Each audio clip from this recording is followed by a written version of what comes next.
This is part two if you hear. So who am I? Who is King Kulin? First of all, it's not Cullen, it's not Colin, it's not Kulin, it's Kulin. But my last name is Dave, Dave. It's not pronounced Dave though; it's actually pronounced Dave. Got to put a little enunciation on that E, you know. But that's who I am. Quick backstory: I've been doing music since 2002. Self-taught myself everything. I put the mic down around like 2014, 2013, 2014 ish. I had walked away from the studio, man. My brother Gerard mad as hell at me for walking away. He was like, "Bro, you walking away from $1 million," and I was like, "Yeah, man, but I gotta take care of my family. I just had a third kid around that time, so there's a lot of other stuff going on. You know, I was trying to take care of myself financially and so forth, and just take care of my family."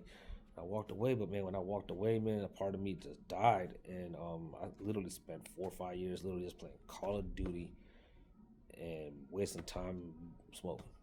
Call of Duty smoking. I wasn't drinking much. I don't really drink like that, anyways. I put alcohol down, probably like 2012, 11, somewhere around there. So I was literally just bullshitting. You know what I mean? Going through some stuff. And there's a couple of times where I had a chance to make it in music. You know, there was a I hit the radio station 107.9. Talked to Red Dread, Lady J up there, and there was a hit that we had that could have really blown, but everybody wasn't together. And then one of my good buddies passed away at that point in time. I'm not gonna go into detail how he passed away, but he passed away, and it crushed me. You know what I mean? So I kind of just backed away and then just started bullshitting. And when I finally got the heart to get back into music again, and then like I said, family and so forth. So it was around like 2021 is when I picked the mic back up, just messing around, and I was learning the stock market around that time too, and so I put a chart up, put this bullshit song that I had recorded up behind it, and all of a sudden the streams went up, but I couldn't get paid off of it. So I was like, oh, interesting, you know. And then it clicked in me. It was something that Gerard told me. He said, "Bruh, you got $1 million in your hard drive, man. What are you doing?"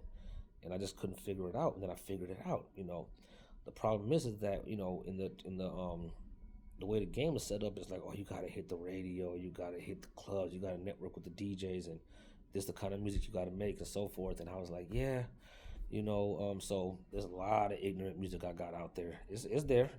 I don't hide nothing I've done. The music is out there. I don't really um, broadcast it that much because it's not who I am now. You know, I'm on a different path with the music. I started getting into Bob Marley more, and other artists like Bob Marley, not just reggae sound, but more like had a purpose in their music, like talking some real stuff, and it just changed my perspective on how I do music. And so I'm like figuring this stuff out, and then what most of y'all don't know is in the beginning of 2021, I almost didn't wake up. I'm not gonna tell you what happened, nothing like that. You know, it's just personal, but I almost didn't wake up one day, and the fact that I did wake up, it woke me up. Because even during that time where I told you where I was kind of like done with music and I was going through my phase, I was playing Call of Duty all the time. Man, there's posts by me all over, nothing but conspiracies and conspiracy theories and crazy talk. I'm talking about even right now. I see people right now on social media doing the same thing, and it's just like, man, that was me. I know this man going through something, and a lot of times as men, we don't have an outlet. We don't have nobody we can really talk to help us out or whatever. And so 2020 21 to 2020 2021 was a turbulent year for me. Toward the end of the year, after I had survived this, sold my house and got the new house, and me and the wife were starting to do good. At least I thought we were doing good. You know what I mean?